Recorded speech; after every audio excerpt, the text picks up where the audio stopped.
السلام علیکم ورحمۃ اللہ وبرکاتہ۔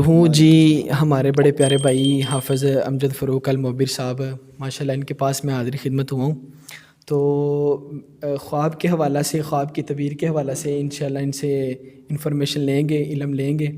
تو خواب میں جو معاملات پیش آتے ہیں تو اس حوالہ سے میں ان سے درخواست کروں گا کہ میں نے خواب میں آب زمزم دیکھا ہے، تو اس حوالے سے بتا دیں، اور جو مختلف خواب کے اندر جو تعبیر وغیرہ نکلتی ہیں خواب کی، اس حوالے سے تھوڑا سا خواب کی حقیقت کے متعلق بتا دیں تو آپ کا شکریہ ہوگا۔ جزاک اللہ۔ السلام علیکم ورحمۃ اللہ وبرکاتہ۔ میں ماشاءاللہ تمام ناظرین ہمارے چینل پہ جو ہیں خواب اور خواب کی تعبیر آپ سنتے ہیں، کافی الحمدللہ ویڈیوز میں نے اپنے چینل پہ اپلوڈ کی ہیں۔ میرے یہ برادر اصغر ہیں محترم جناب حضرت مولانا اسامہ منظور صاحب حافظہ اللہ تعالی، یہ میرے پاس تشریف لائے، میں نے ان کو دعوت دی، انہوں نے کہا کہ ایک خواب کی تعبیر اور خواب کی حقیقت کے متعلق کچھ آگاہی کریں، تو ان کا جو خواب ہے انشاءاللہ اس کی تعبیر بھی بتاؤں گا، اور جو حقیقت کے متعلق چند منٹ انشاءاللہ میں آپ سے گفتگو کروں گا، تو وہ ہماری ویڈیوز دیکھیں، کتاب و سنت کے مطابق جو باتیں ان پہ عمل کریں تاکہ اللہ رب العزت ان کی پریشانی دور کر دے۔ اچھا، آپ سب بات یہ ہے کہ خواب کی حقیقت، جی پہلی بات تو یہ ہے کہ خواب کی حقیقت اور خواب کی جو اہمیت ہے نا وہ بہت زیادہ ہے، کیونکہ نبی کریم صلی اللہ علیہ وسلم پر سب سے پہلے جو ہے نا اچھے خواب آیا کرتے تھے، وحی سے پہلے خواب آیا کرتے تھے، تقریباً 6 ماہ خواب آتے رہے ہیں، اور جس طرح نبی کریم صلی اللہ علیہ وسلم کو خواب میں دکھایا جاتا اسی طرح ریئل کے اندر صبح آپ علیہ السلام اٹھتے اور وہ معاملہ اسی طرح ہو جاتا۔ اسی لیے خواب کو نبوت کا 46واں حصہ کہا جاتا ہے اس بنیاد پر۔ تو میری ایک ویڈیو مکمل اس پہ پڑی ہے کہ خواب کو نبوت کا 46واں حصہ کس طرح کہا جاتا ہے، مکمل میں نے حدیث کے ساتھ جو ہے نا اس کی وضاحت کی ہے۔ تو آپ جانیں کہ خواب جو ہے کتنا اہم ہے۔ آپ علیہ السلام نے فرمایا خواب جو ہے وہ 3 قسم کا ہوتا ہے، ایک تو اللہ کی طرف سے، ایک شیطان کی طرف سے، ایک بندے کے اپنے احوال۔ اور آپ علیہ السلام نے فرمایا کہ سب بڑے بہتانوں میں سے سب سے بڑا بہتان یہ ہے کہ بندہ جھوٹا خواب بیان کرے۔ تو اس کی اگر حقیقت دیکھیں کہ ہاں کہ حالانکہ بندہ جھوٹ بولتا ہے، بہتان بازی کرتا ہے، الزام تراشی کرتا ہے، تو وہ انسان پہ کرتا ہے، لیکن بہتانوں میں سے بڑا بہتان، بڑا الزام یہ کیوں ہے؟ جھوٹا خواب خواب ہوتا ہے اللہ کی طرف سے اچھا خواب، اگر کوئی اپنے پاس سے خواب بیان کرے تو وہ اللہ پر بہتان لگاتا ہے نا، اللہ پر الزام لگاتا ہے۔ تو آپ علیہ السلام کی اس فرمان سے بھی پتہ چلتا ہے کہ اچھا خواب جو ہوتا ہے وہ اللہ کی طرف سے ہوتا ہے۔ اس لیے انسان پر ایک بندہ الزام تراشی کرتا ہے، بہتان بازی کرتا ہے، وہ انسان تک ہے، لیکن اللہ رب العزت کی ذات پر جو بہتان بازی کرتا ہے وہ بہتانوں میں سے سب سے بڑا بہتان ہے۔ تو خواب کی اتنی اہمیت ہے۔ پھر خواب دیکھیں، اللہ رب العزت نے حضرت یوسف علیہ السلام کو جو خواب دکھایا، خواب ہی نکلا تو وہ اپنے باپ سے جدا ہو گئے، جیل میں گئے۔ کیوں؟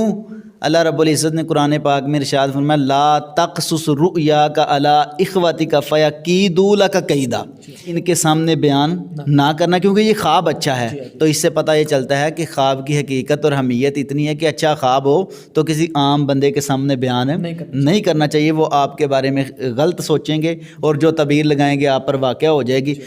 خواب نکلا تو باپ سے جدائی ہوگی، پھر خواب ہی جیل میں بتایا تو جیل سے رہائی ہوگی، پھر خواب کی تعبیر ہی بتائی تو اللہ نے بادشاہ بنا دیا۔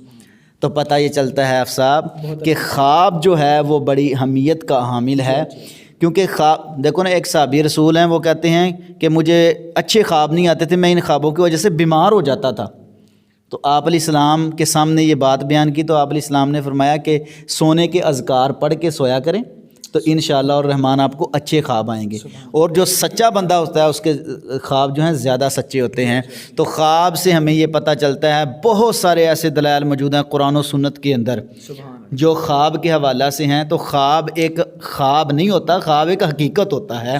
تو اس لیے بڑی لمبی چوڑی اس کی تفصیل موجود ہے۔ تو جو آپ نے کہا کہ خواب کی کچھ حقیقت اور کچھ اس کی اہمیت، میں نے آپ کو بتائی ہے۔ اگر خواب آئے اچھا تو وہ اللہ کی طرف سے ہے، اور وہ بندے پر اللہ کی طرف سے رہنمائی ہے۔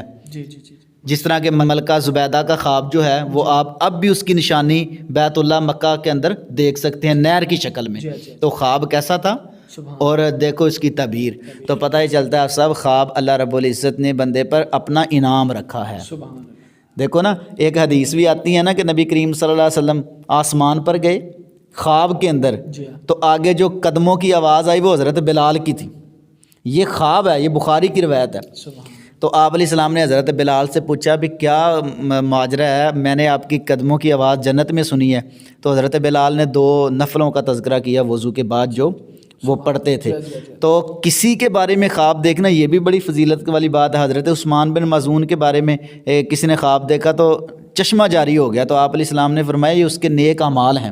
تو سب پتہ یہ چلتا ہے کہ خواب اللہ رب العزت کی طرف سے مومن پر انعام ہے, مومن پر اللہ کا احسان ہے. جو ریئل کے اندر, آخری بات میں کرتا ہوں ویڈیو طویل نہ ہو جائے, جو ریئل کے اندر کوئی بندہ کسی کی رہنمائی نہیں نہ کر سکتا, اللہ رب العزت اپنے مومن بندے کی خواب میں رہنمائی کر دیتے ہیں. اچھے بندے کے سامنے خواب بیان کیا جائے تاکہ وہ تعبیر اچھی لگائے. تو میں جو آپ کا خواب ہے میں انشاءاللہ الرحمن اس کی تعبیر بتلاتا ہوں. آپ صاحب نے یہ خواب پوچھا ہے بھی خواب کے اندر اگر بندہ آب زمزم کا پانی پیتا ہے تو اس کی کیا تعبیر ہے. سبحان اللہ.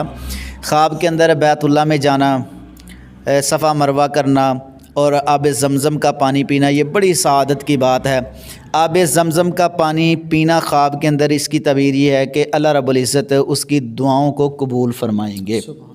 اس کی جو نیک تمنا ہیں, دعائیں ہیں, وہ انشاءاللہ الرحمن اللہ رب العزت قبول و منظور فرمائیں گے. بڑا ہی پیارا اور یہ اچھا خواب ہے.